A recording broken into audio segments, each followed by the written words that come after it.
Before the Masterpiece. Chapter 2, Part 1. Mahinang sinag ng araw ang sumilip sa maliit na bintana ng kubo. Kasabay noon ang banayad na ihip ng hangin na nagpapagalaw sa puting kurtina.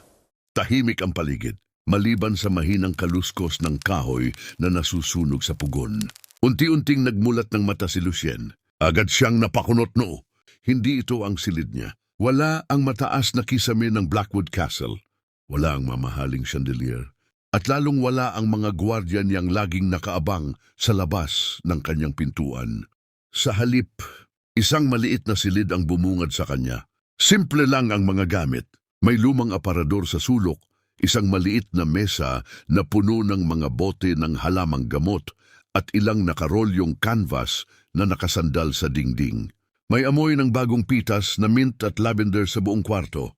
Tahimik siyang umupo sa kama. Kaagad siyang napangiwi. Mahapdi pa rin ang sugat sa kanyang tagiliran. Marahan niyang inangat ang suot na puting kamiseta. Nanlaki ng bahagya ang kanyang mga mata. Malinis na ang sugat. Maayos ang pagkakabenda. Kahit ang lason mula sa pilak ay tila nabawasan ng epekto. Hindi ito gawa ng ordinaryong manggagamot. Hindi niya namalayang napabuntong hininga siya. Sino ba talaga ang babaeng iyon? Bago pa siya makapag-isip, may naamoy siyang kakaiba. Mainit na tinapay at soup. Napalingon siya sa bahagyang nakabukas na pinto.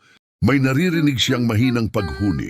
Isang babae ang kumakanta habang may ginagawa sa kusina. Hindi malakas, hindi rin perpekto ang boses. Pero sapat para magbigay ng kakaibang katahimikan sa bahay. Dahan-dahang tumayo si Lucien. Tahimik siyang naglakad palabas ng silid. Pagdating niya sa sala, napatigil siya.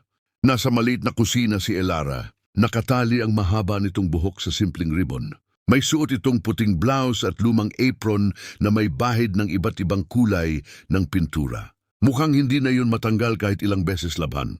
Napangiti ito habang hinahalo ang kumukulong soup. Paminsan-minsan ay sinusulyapan pa ang tinapay na nasa pugon.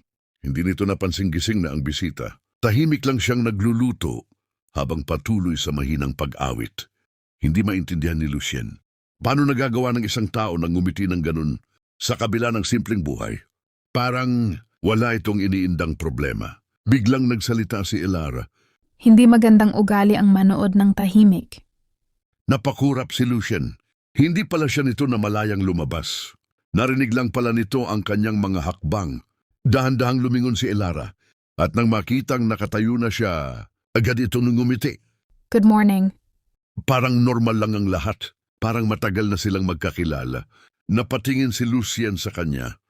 Good morning. Uy, Bahagyang lumaki ang ngiti ni Elara. nakakapagsalita ka na ng maayos. Akala ko kahapon isang salita lang ang alam mo. Bahagyang tumaas ang kilay ni Lucien. Ano? Kahapon, Ginaya ni Elara ang seryoso nitong mukha. Lucien. Sabay crossed arms pa ito na kunwari mataray. Napatawa siya sa sariling panggagaya. Ayan lang sinabi mo. Hindi inaasahan ni Lucien ang reaksyon niya. Hindi siya tinatanong kung sino siya. Hindi siya inusisa. Hindi rin siya kinatatakutan. Sa halip, inaasar pa siya. Tahimik lang siyang napailing. Napansin niyon ni Elara. Oh? May Molly? Wala. Sagot ni Lucien. Tahimik ka lang pala talaga. Ngumiti si Elara. Okay lang. Madaldal naman ako. Kaya quits lang. Napabuntong hininga si Lucien. Ngayon lang yata siya nakatagpo ng taong kayang punuin ang katahimikan ng hindi nakakairita. Ito, Inilapag ni Elara ang isang mangkok ng mainit na soup sa mesa. kain ka muna. Kailangan mong bumawi ng lakas. Tahimik na tinitigan yon ni Lucien. Hindi siya gumalaw. Napansin niyon ni Elara. Huwag kang mag-alala. Walang lason yan. Napatingin si Lucien. Ano? Napatawa si Elara. Yun kasi yung mukha mo. Parang iniisip mo kung papatayin kita. Hindi sumagot si Lucien. Dahil, tama siya. Simula pa lang nang magising siya, iyon na ang iniisip niya. Napailing si Elara. Grabe. Sinong nanakit sa trust issues mo? Napatigil si Lucien. Hindi niya alam kung paano sasagutin yon. Ilang siglo na siyang nabubuhay. At sa bawat siglong lumipas, mas marami ang nagtaksil kaysa nanatili. Para sa kapangyarihan, para sa dugo, para sa trono. Kaya matagal na niyang natutunang huwag basta magtiwala. Ngunit ang babaeng nasa harapan niya, parang walang takot. Walang bahid ng kasinungalingan ng mga mata nito. Tahimik niyang kinuha ang kutsara. Isang subo. Mainit, simple, pero masarap. Hindi niya namalayang natigilan siya. Hindi ito katulad ng mamahaling pagkain sa Kastilyo, pero may kakaibang init. Masarap? Tanong ni Elara habang nakangiting nakatingin sa kanya. Bahagyang tumango si Lucien. Very. Napangiti si Elara na parang batang pinuri. Yes, sabi ko na nga ba? Favorite recipe kasi yan ng lola ko. Kapag meron akong sakit, ito agad ang niluluto niya. Saglit na natahimik si Lucien. Hindi niya maalala kung kailan siya huling pinagluto. Hindi dahil obligasyon, kundi dahil may taong gustong gumaling siya. At sa unang pagkakataon matapos ang napakaraming taon, may kakaibang pakiramdam siyang hindi niya maipaliwanag. Hindi ito kapayapaan, hindi rin saya. Pero pakiramdam niya may unti-unting natutunaw na bahagi ng pusong matagal na niyang ikinulong. Tahimik na naupo si Lucien habang dahan-dahang inuubos ang mainit na sabaw. Hindi niya alam kung bakit. Simple lang naman ang lasa. Walang mamahaling sangkap. Wala ring engranding paghahanda. Pero sa bawat subo, parang may kung anong init na unti-unting bumabalot sa kanya.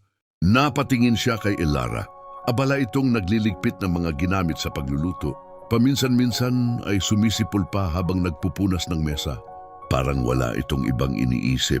Bigla itong napalingon. Nakatingin ka. Agad na umiwas ng tingin si Lucien. Hindi. Napatawa si Elara. Talaga ba? Hindi ako bulag. Bahagyang uminit ang taingan ni Lucien. Kung ibang tao ang nagsabi noon sa kanya, baka matagal na niya itong pinatahimik. Pero kay Elara, hindi niya magawang mainis.